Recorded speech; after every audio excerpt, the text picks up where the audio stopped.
Hello friends, कैसे हैं आप सब। आज हम बात करने वाले हैं लोन रीस्ट्रक्चर के बारे में।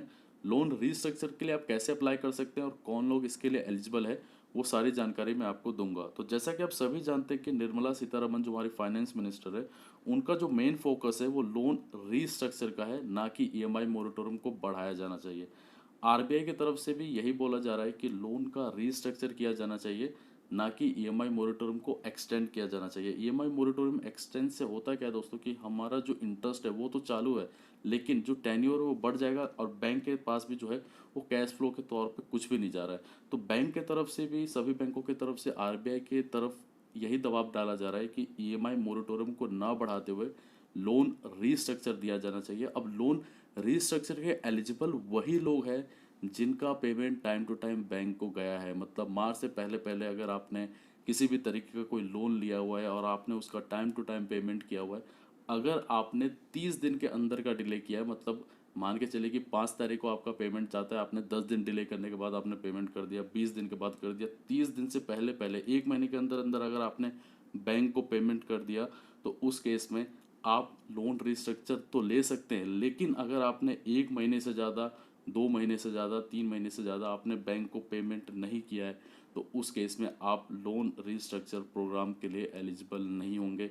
तो ये 15 से लेकर 20 तक और ये 25 तारीख तक आरबीआई की तरफ से अनाउंसमेंट हो जाएगा कि ईएमआई मोरेटोरियम को जो है ना बढ़ाते हुए लोन का रिस्ट्रक्चर किया जा रहा है।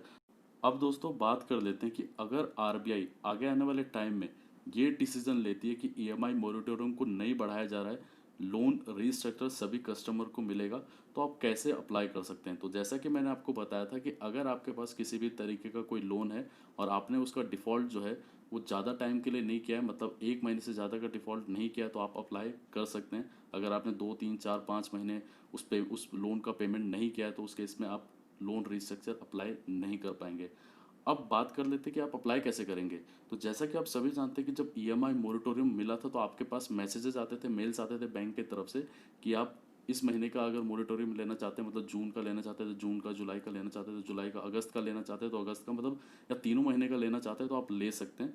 वो आपके ऊपर डिपेंड करता था। तो लेकिन लोन रिस्ट्रक्चर में क्या होगा कि बैंक के तरफ से आपका लोन रीस्ट्रक्चर किया जाएगा। मतलब अगर मान के चलिए कि आप मंथली जो है 10,000 किसी भी तरीके का लोन का ईएमआई पे कर रहे हैं, तो बैंक उसको 5,000 कर सकता है, 6,000 कर सकता है। वो बैंक डिसाइड करेगा, वो आप डिसाइड नहीं करेंगे कि मैं चाहे तो मैं 1,000 रुपये पे करूँ या मैं 500 रुपये पे करूँ। तो अगर ऐसा हो जाएगा, अगर कस्टमर के ऊपर डिपेंड कर दिया जाएगा, तो उस केस में तो जाहिर सी बात है कि हम सभी चाहेंगे कि ईएमआई 500 रुपये ही हो जाए।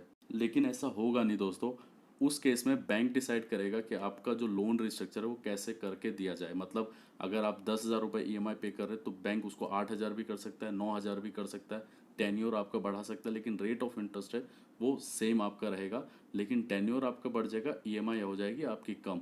अब टेन्योर बढ़ेगा तो जाहिर सी बात है कि उस केस में बर्डन तो पड़ेगा ही, लेकिन आपकी जो मंथली ईएमआई है वो कम हो जाएगी। अब एग्जांपल के तौर पे समझिए कि अगर आप 30,000 रुपये मंथली कमा रहे हैं, उस केस में आप मंथली 5,000 रुपये पे कर रहे हैं।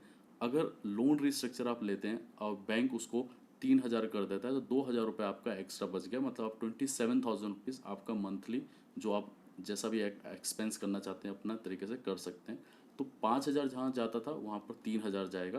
तो इससे होगा क्या दोस्तों, कि जहाँ पर आरबीआई ईएमआई मोरेटोरियम हमको दे रखा है, उस केस में वो हर महीने इंटरेस्ट तो चार्ज कर ही रही है, लेकिन इससे कुछ बेनिफिट नहीं हो रहा। अगर लोन रीस्ट्रक्चर मिल रहा है, तो अगर आने वाले टाइम में अगर आपकी अर्निंग अच्छी हो जाती है, तो उस केस में आप उसका पेमेंट ज़्यादा पार पेमेंट या प्री पेमेंट आप कर सकते हैं। लेकिन ईएमआई मोरेटोरियम में ऐसा कुछ भी नहीं है। आपको पेमेंट तो आपको आगे आने वाले टाइम पे करना ही है, लेकिन लोन रीस्ट्रक्चर पे आपका यही बेनिफिट मिल जाएगा कि आपका जो ईएमआई का बर्डन है वो थोड़ा कम हो जाएगा।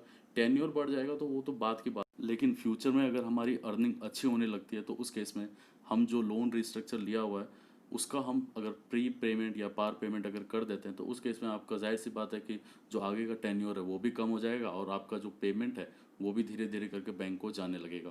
तो दोस्तों यहाँ पर ये जो मैं वीडियो बना रहा हूँ, ये ऐसे ही नहीं बना रहा हूँ। मैं जो खुद जो हूँ पब्लिक सेक्टर बैंक में काम करता हूँ, तो हम लोग के पास अपडेट आती रहती है। लेकिन जो अभी जो चांसेस है वो 99% जो चांसेस है वो लोन रीस्ट्रक्चर का ही चांसेस है। ईएमआई मोरेटोरियम देने के मूड में बैंक नहीं है।